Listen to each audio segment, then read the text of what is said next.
Station, this is Houston. Are you ready for the event? Station is ready for the event. Army News Service, this is Mission Control Houston. Please call station for a voice check. Station, this is Sean Kimmons with Army News Service. How do you hear me? I have you loud and clear. Welcome aboard Space Station. Lieutenant Colonel McClain, thank you for this amazing opportunity to talk to you. Our first question here is, you're a senior Army aviator with over 200 combat missions. How has your Army training experience prepared you to be in space as well as a flight engineer for this mission?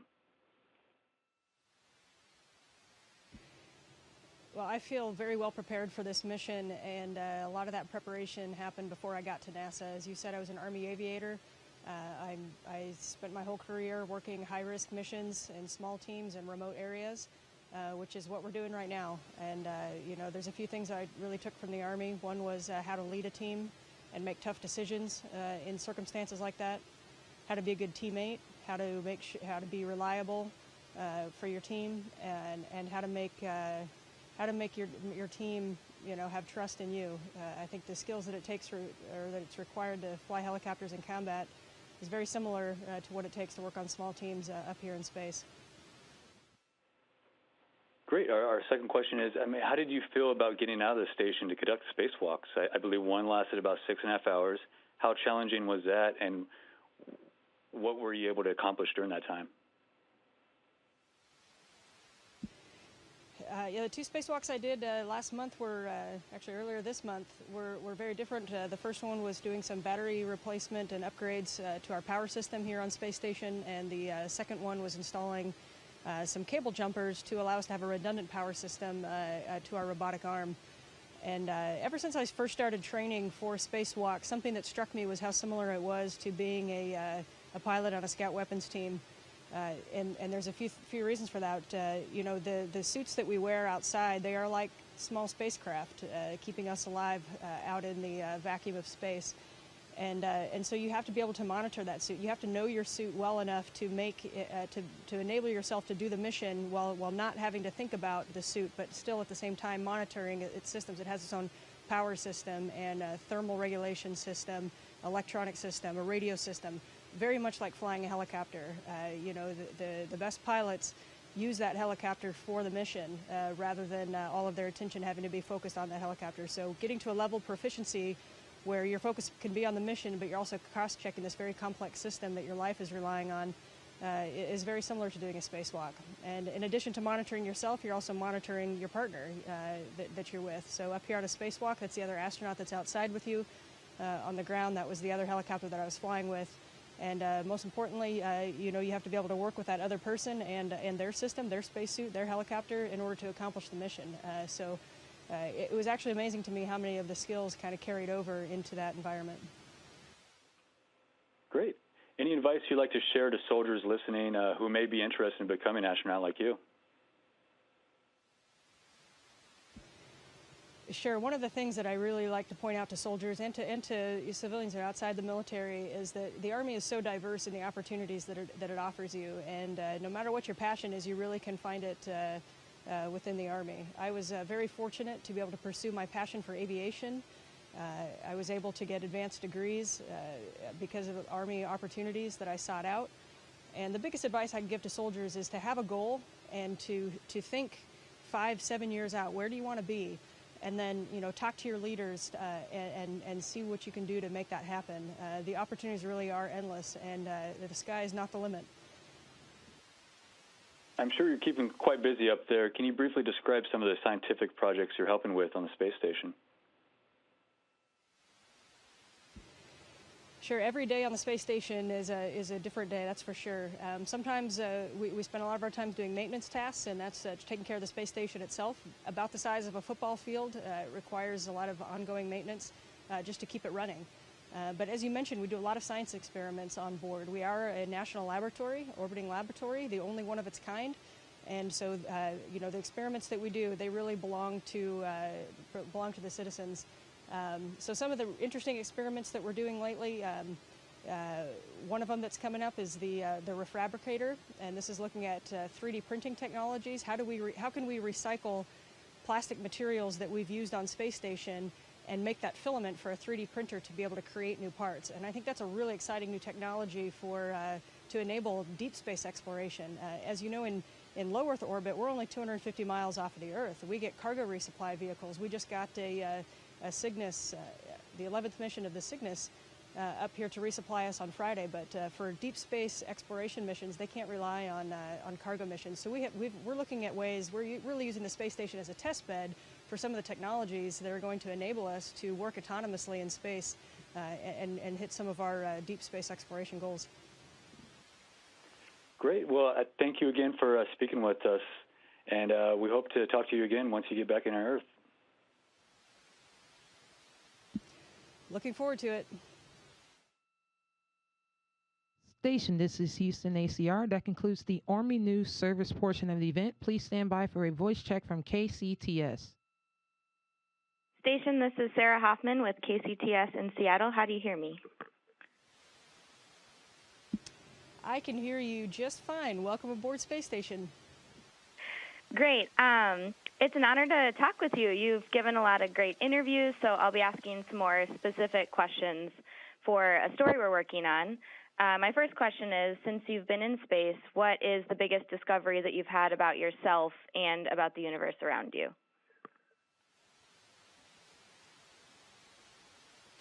I'll start off with a big question. You know, as you've probably heard from other astronauts, you get an amazing perspective when you're up here. And I think part of that is looking back on the Earth. You get this overview effect where you realize how small we are and how fragile our planet is and how we're really all in it together. You know, you don't see borders from space. You don't see diversity and differences of people on Earth.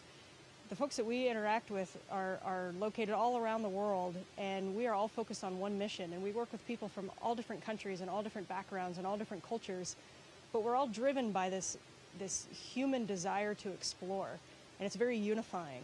And I think the perspective that that's given me is just, we have so much more in common than we do different with other people on the ground. And I think sometimes we focus too much on our differences.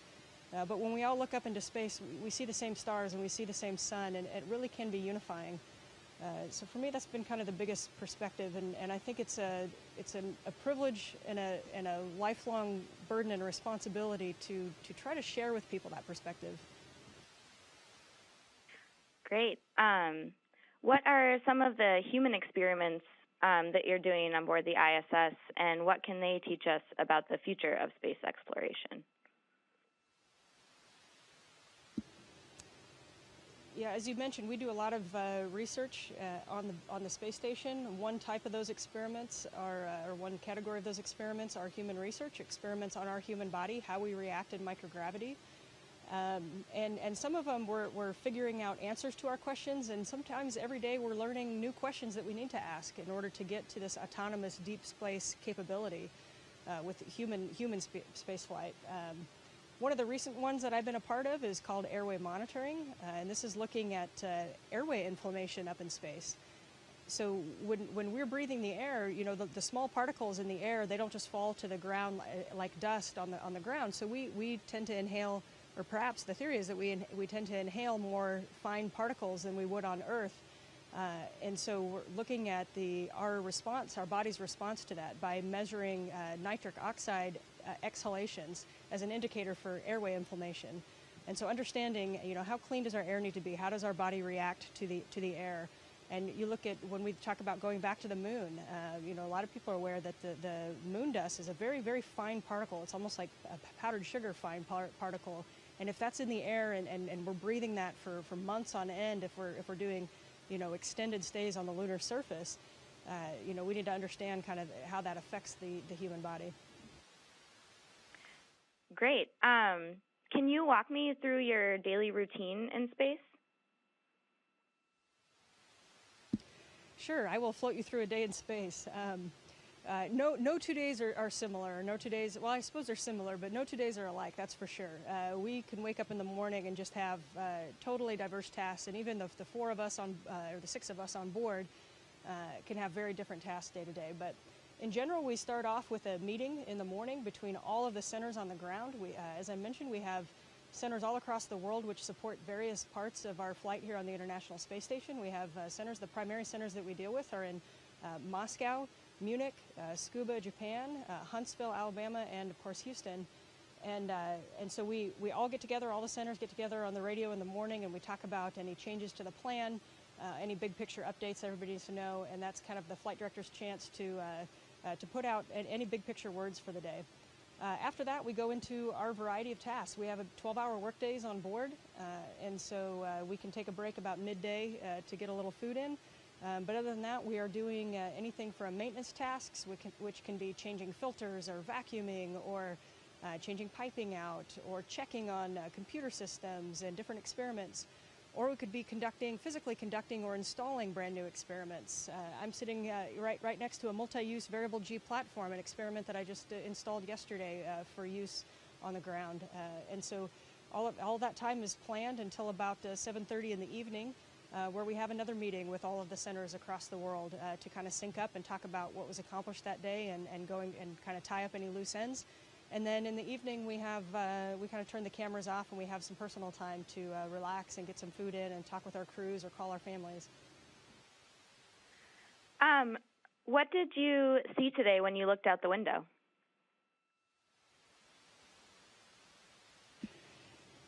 I tell you, that is my favorite part of the day. Almost first thing in the morning, you know, I float down, and if I'm the first one there, I open up the shutters, or one of my crewmates might have beaten me the punch. But you know, we go around the world 16 times a day, and so every 45 minutes we have a sunrise or a sunset. And so one of the cool things about going to the window is if you're not kind of paying attention, you don't even know if it's night or day outside. So you could look out and see an aurora, you know, over the Antarctic, or you could look out and see a beautiful sunrise over the Pacific.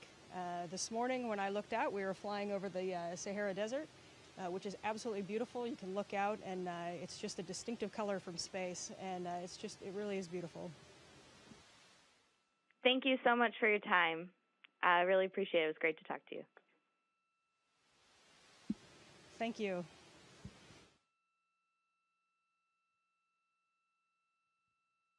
Station, this is Houston ACR. That concludes the KCTS portion of the event. Please stand by for a voice check from KUOW.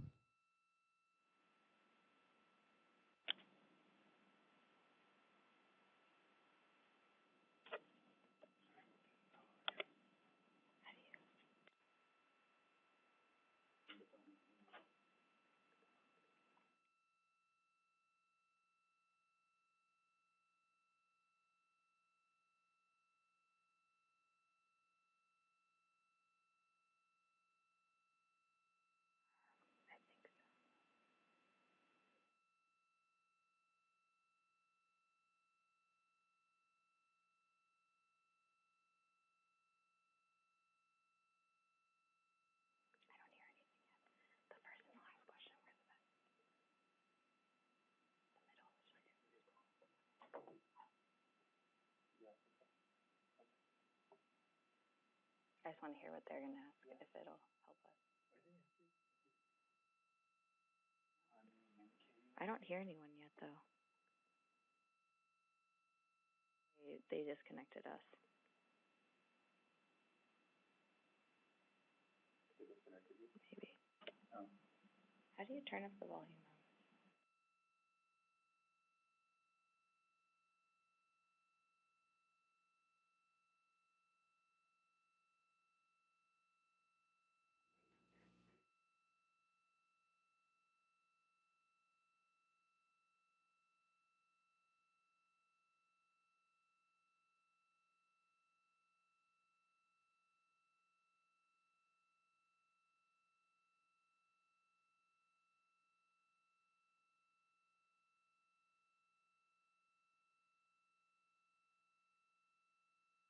KUOW, how do you hear me? I have you loud and clear. Well, good morning. We're going to jump right into this. So here we go. In 3, 2, 1. You're listening to Morning Edition on KUOW 94.9. I'm Angela King. Thanks so much for joining us. We are going to talk right now with Lieutenant Colonel Ann McClain, and she has traveled a long way to get to where she is this morning. From Spokane, Washington, to the Military Academy at West Point, to the U.S. Army, where she flew more than 200 combat missions as a helicopter pilot. And now she's on board the International Space Station and joins us this very moment. Good morning, Ann McClain. Welcome to KUOW 94.9. Good morning. It's great to talk to you. Here as well. Are you near a window right now? Tell me, how's the view? I wish I was next to a window, but I can tell you the view is always spectacular. We definitely sneak as much time into looking out the window as we possibly can. Oh, what a shift in perspective that has to be out there looking down at Earth. How has looking back on our planet from space affected you? You know, I think I had heard a lot about the overview effect before I came up here, and now I really understand what that means. When you look back at our planet from out the window, it is something so profound to see with your own eyes. First of all, you're seeing this planet where everything that's ever meant anything to you is located. All of the people that you've ever known, all of the books and the movies and the culture and the experiences you've had is all contained in one view in your eyes. And something that it really has shown me is how dependent we are on one another on the Earth. You know, from space you don't see borders, but you do see natural phenomenon. You see storms, and you see floods, and you see hurricanes, and you realize all of this affects all of us the same ways. And we are not only are we dependent on one another, but we're all in this together. And I think that perspective has really touched me to my core. And I think going forward in my life, I really want to share that with as many people as possible. Now, you're the flight engineer on board the ISS. What do you do, or what's an average work day like for you out in outer space? Well, there's certainly no average days or normal days in outer space. We do something different every day, and I tell you, it's one of the things that I love about this job. It's like having my dream job and my dream location. Every day we wake up, we do something a little different. Sometimes it's maintaining the space station. Our space station is about the size of a football field. Takes maintenance both inside day to day and then outside via spacewalks. And so just the typical things that you'd have in a home, you know, electricity and plumbing and air filters and vacuuming. And, you know, we do all of those typical maintenance tasks up here on board, but we have to be the master plumber and the master electrician all at once. And then the International Space Station is also a national laboratory. It is a designated national laboratory, and we have over 200 experiments every single day on board. And some of those we come in contact with. We might be changing a dish in a microscope for ground investigators to take a look at, or maybe we're setting up new experiments or taking down ones that have completed and kind of doing the physical work of changing those experiments in and out. And then sometimes we ourselves become the experimentee. We're studying how the human body reacts in microgravity, and so a lot of times we're doing experiments on ourselves, both our mental reactions to things, how we're functioning, and how our blood is flowing, how our fluids are shifting inside of our body. So every day is something different. Sounds like there's never a dull moment up there. Let me ask you this. You've told the story that you wanted to be an astronaut since you were 3 years old, and I read an interview where you said you can't remember ever not wanting to be an astronaut. What was it about space that captured your imagination at such a young age? You know, that's such a great question, and I wish I could put better words to it. It was something magical when I looked up at the stars, or when I looked at astronauts doing their jobs. It was something just deep inside of me that I felt like that's where I belonged. It was this combination of sheer excitement, of this dream, combined with this just kind of inner peace with thinking that's where I belonged. And you know, I was fortunate enough to have a family that was very supportive of me from a young age, who said I can do whatever I wanted to as long as I was willing to put the work in. They didn't tell me how much work it was going to be, but it certainly was a lot more than I anticipated. But you know, if you follow what you're passionate about, then all of that work is really worth it. And so when I talk to kids or even adults and say, you know, that thing inside of you that you can't quite describe, but you feel like there's something magical there, you're drawn to it, you know, don't ignore that. That can really take you places. Lieutenant Colonel Ann McClain talking to us from aboard the International Space Station, about 250 miles above Earth. We want to thank you so much for your time this morning. Thank you. It was great to talk to you this morning. Station, this is Houston ACR. That concludes the event. Thank you, Army Times, KCTS, and KUOW.